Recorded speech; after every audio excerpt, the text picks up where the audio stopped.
Titus O'Reily, welcome to the Run Home with Joel and Fletch. Oh, it's very good to be in studio. Yes. Thanks for coming in. I think I was one of your first guests. You were? Yes, you were. You were, actually. And you're still here. We're fighting on. We're fighting on. Just don't look at the ratings. No. We're fighting on, and as you're doing wonderful things, you continue to do so. And I actually caught up on Titus with the podcast, Sports Bazaar, yourself and Mick Molloy. Yes. So for the listeners who don't know and want to hear more of you after this chat, what's the premise of Sports Bazaar? Well, we do a bizarre sports story every week, which I tell to Mick Molloy. Yes. So he purposely doesn't often know them. Sometimes we'll do something famous like Far Lap or America's Cup in 1983, and he'll know bits. But then other ones we do ones that we like the ones that you wouldn't believe are true. Yes. So one of the favourite ones I did was, this is a true story, in the 1970s, two New York Yankees pitchers announced they were doing a trade. So there was a media conference call, and the media all come in and go, where are these guys being traded to? And they said, we're announcing that we are swapping wives and children and even the dogs. Oh, really? And one of the teammates said, I can understand swapping your wife and kids, but the dog? Yeah, that's a bit cruel. Yeah, so they just swapped them. And so we tell the whole story of that. But you wouldn't believe that's true. No. But that's what happened. And was it a marketing ploy, or they were just? No, these four couples were hanging out, which is what we talk about in the podcast, and they both sort of realised they were all in love with the other opposite partner. Oh, no. But you don't want to be that. We just couldn't believe who's the first to raise that, right? Yeah. Who's the first to go? Hey, I don't know if you're what you're thinking. That's right. Can I ask? It was the 70s, though. Do we know the end of that story?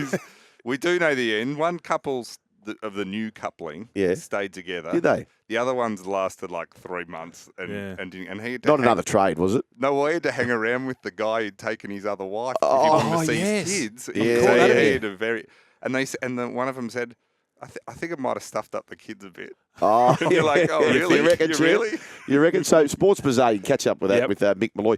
How do you and Mick go back? Well, we started doing stuff. I mean, I knew Mick from D-Generation days and the Late Show, Martin Molloy and all that sort of stuff. But what you knew? I knew of him, and then right, he rang me once out of the blue because I was doing a lot of these, sort of crazy sports stories. Well, at this time, unknown to each other? Unknown, but I was doing my first book actually, and he said, "Do you want to come on the front bar and do a plug?" And so I came on and did a 5-minute segment, and then he said, "Oh, you want to do this regularly?" Wow. And then since then, we've just been doing stuff all the time, we've just been doing this. And then I used to go on radio with him and I'd tell these stories. Yeah. And radio, you have 5 minutes and he'd say, "Oh, that's a great story." And I'd go, "Well, I've had to leave all of it on the cutting room floor, that's right? right. That's one of the great stories of all time." So I'd tell him, that's why we did the podcast. But the great thing with Mick, not the most technical guy. No. So he never listened to a podcast before we did a podcast. Really? Yeah. And I downloaded the app for him and a few podcasts to listen to. And he came back and I said, "Did you like it?" He goes, "I don't really know if I like podcasts." And I go, "Why?" And he goes, "They just talk too fast, 1,000,000 miles an hour." Oh, do you have it on? And I got his phone and he had it on 3 times speed. Can I just, before we get off Mick, He's been trying all weekend to listen to him too, I should add. Well, he was getting through a lot. Can I just ask you this, Titus? So the front bar itself, now clearly you'd know the story with Mick being a major part of it, which is a great success story, the front bar. Is it true that he sort of got the premise from his actual front bar at the pub he would recently frequent? Yeah. Well, Mick's lived in a few pubs. Right. So there's a pub down there called the All Nations, and this is years ago. Mick, the guy said to him, and I talked to the guy who owns the pub. He said to Mick once, this is about 15 years ago, he said, "Oh, there's a spare room upstairs if you need a place to crash," because Mick had moved out of his house and was looking for someone to live. Anyway, Mick lived there for 3 years. Did he? He said didn't leave the pub. Did he No, not? and so you'd walk in the pub and there'd be Mick and Judith Lucy sitting, or Mick and Bill Hunter. Like it was like guests coming through.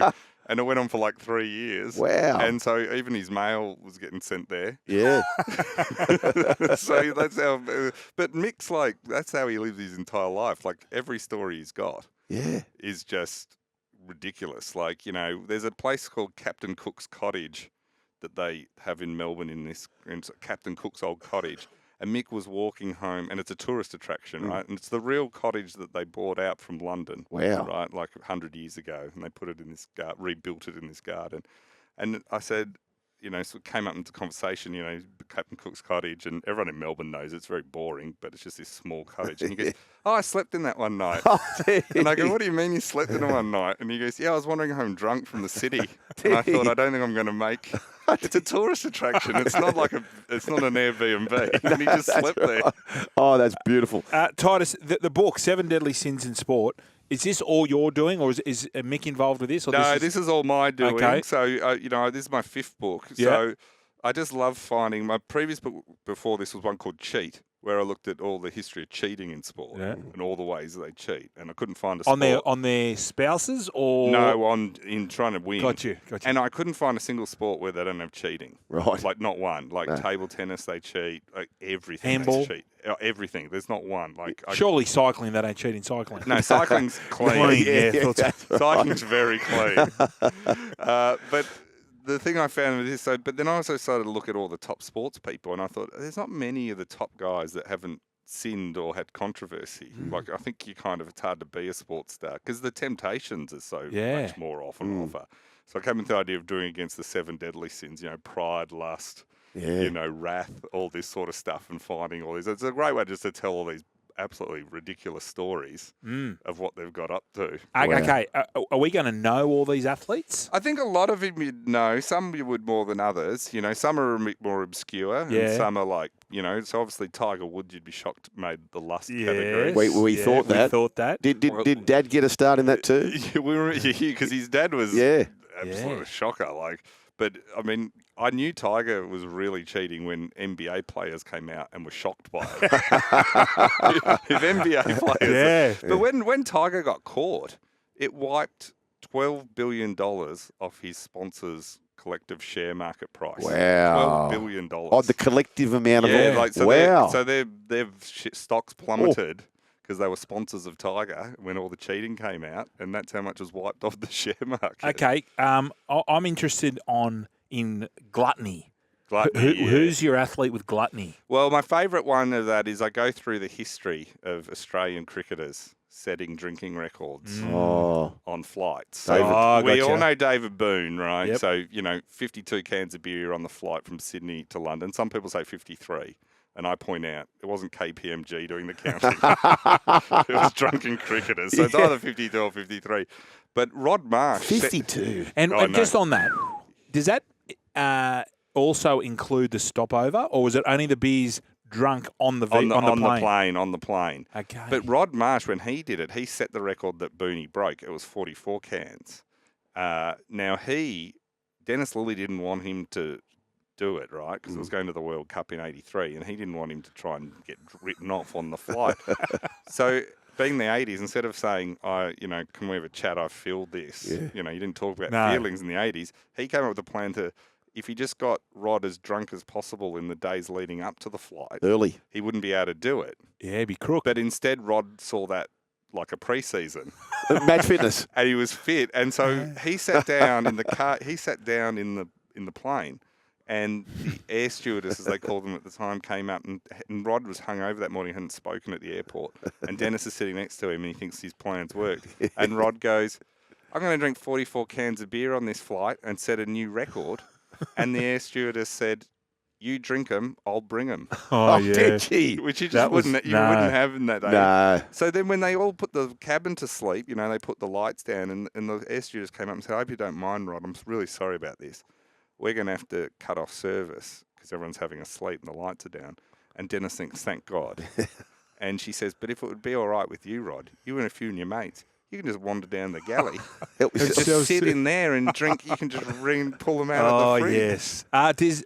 Just speaking of planes and athletes on planes, does Grant Hackett make the book? No, I think he's one of my earlier ones. Oh, okay. One of my favourite ones of him when the guy pushed his seat back, which I was on Grant's. He gave him a nipple cripple. Yes. It was a Sydney to Melbourne flight. You can't be doing your that. Seat back. No. The nipple crip was good. The vision of that is when he is escorted out and then he's in a wheelchair getting wheeled through the airport. That is my favourite Grant Hackett story. What about sloth? Who's our sloth? Well, man? it's sloth. I have all the Brazilian strikers, so Romario, Ronaldo, Ronaldinho, because they all hated training. So Romario was late for training every day. his house was next door to the training grounds. And Ronaldinho put a clause in his contract when he went to play back in Brazil for one of the clubs that he had to be allowed to go to a nightclub 2 nights a week. Like, that was actually a clause. Yes. And then he saw that as a minimum. The club saw that as a maximum. He saw that as a minimum. So he went out so much that the president of the club went on TV and announced she was launching a hotline for everyone to ring in and say if they'd seen Dom on him. seen him out like after midnight. Where is he? Ronaldinho Tell us where stoppers. he is. And that's what they would do to top them in. Oh, I've also got, of course, in Sloth, Philippoussis, Tomic, and Nick Kyrgios. Oh, because, okay. you know, I think a lot of Australians, you know, we love our sport. Giving your all is kind of a thing. And even Tomic said, I reckon I gave 50% in my career. Yeah. And he is a man that retired citing unbearable heat from a game. That's right. Because it was 27 degrees. Yeah. He's still got his Lamborghinis, I wonder. Is he still? Well, that's what he said. He said, I've made all this money. But he often says that. I'm sure he didn't make that. He wasn't that good. No, I know. But I think, and also he spent the money too, I think, Yeah. from what I've seen. Yeah. He wasn't, you didn't look at Tomic and go, now there's a guy that's being smart with his money. We've challenged one of the 7 deadly sins, haven't we, Brian? Pride. Yes. Pride, yes. How does pride make it? How's that a sin? Well, pride is sort of, it's hard with an athlete because you kind of want to believe you're great and believe in yourself. But pride's when you get to the point where, you know, it's hubris. You believe basically to the point where you think you have no flaws, even though you can't say. So I've got Should be narcissism. Then. It's like up with that level. Greg Norman I've got in there. Oh, yes. Oh, yeah. Yeah. So, absolutely. you know, and because Greg tried to launch he's just been let go as Live Golf CEO. Was it those blue shorts? Is that the reason why? Well, and all the Instagram posts in the shower. The nudeness. The nudity was always far out. But Greg he tried to launch in the 90s World Golf Tour, which was sort of like almost exactly like Live Golf. And he had Fox Sports behind it, and he had hundreds of millions of dollars behind it. He'd done all that work. So he called all the players together and just told them like it was a fait accompli. This is Nick Faldo, all the top players, Arnold Palmer, and said, this is what we're doing. Of course, Greg always thought if he thought something was a good idea, it is a good idea. Yeah. No one else is. So he hadn't consulted with all of them. And Arnold Palmer stood up in the meeting and said, get stuffed. And they all walked out on him. And Greg never recovered, but he could never see why everyone just didn't immediately do what he wanted to do. It's been his thing the entire time. He's never changed.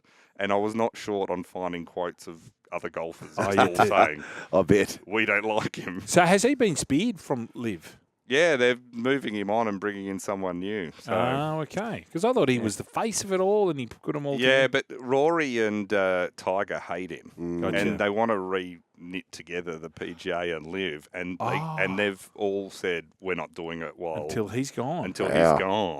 Because, so he's always been just biding time. Because they didn't tell him, when the head of the PGA, when the head of the Saudi Public Investment Fund, which has $680 billion in it. They're the ones that are funding the golf and bought Newcastle United and got the F1 to Saudi Arabia and everything and getting the World Cup. Sorry, Titus, are they also funding like Neymar playing soccer with Ronaldo? The Saudi league that they've bought Neymar and Cristiano Ronaldo and everything. So they've got $680 million.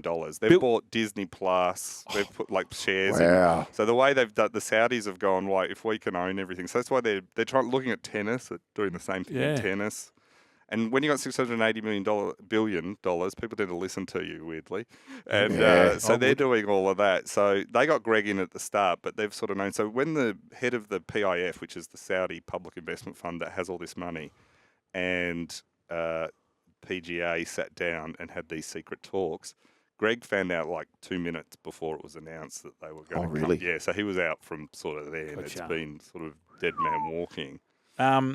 What about the show? Because we're mindful of the time. We've only got a few more minutes. What can fans... And I know it's sold out at the Comedy Store. Yeah, well, I do a history of sport from the ancient Greeks right up through to David Warner, you know, like the key moments. Just the same sort of thing? So, yeah, the history of all of it, you know, from, you know, how league started. You know, league's one of my favourite sports in terms of starting because people always, especially in Melbourne where I'm from, they don't get league because they was like, it's always in crisis. And I'm like, it's meant to be in crisis. Like it's That's how we started. It gets stronger every time. Yeah, like the first when league came up, they had Dally M come to a secret meeting, and he decided to flip from league to this, from union to this new league idea. And Victor Trumper, the cricketer, was the one who was funding it and everything. They had a secret meeting with all the top rugby players in Sydney to form the New South Wales Rugby League. And the problem they had is the guy they hired on the door to check off all the names and make sure no one got in who didn't to this secret meeting worked at the Sydney Morning Herald. So day one. Typical league. Day one, it was in the paper. Typical But that's what league. makes it great, right? Like it just gets stronger. We do thrive on crisis. Absolutely. Yeah, And we thrive on crisis, and we thrive with Titus. Titus, we're going to go. Our show's done. Our show's Thanks, done. guys. That was awesome, mate. That was very, very good. Pride is another term for vanity, Brian. So one of the great quotes was, I think it might have been DK Lilly who said of Jeffrey Boycott, he fell in love with himself at a young age, and he remained faithful ever since. That's one of the great ones when it comes to that. But Titus, the book is called, once again, it is called The 7 Deadly Sins of Sport, and we can get that how? Oh, yeah, all good bookstores, online, everywhere. Kindle. So. I'm a Kindle man. Yeah, Kindle. Like Kindle. Absolutely. I'm scanning. Congratulations. Thank you Congratulations so on what's much. ahead for Titus. you as well, Titus.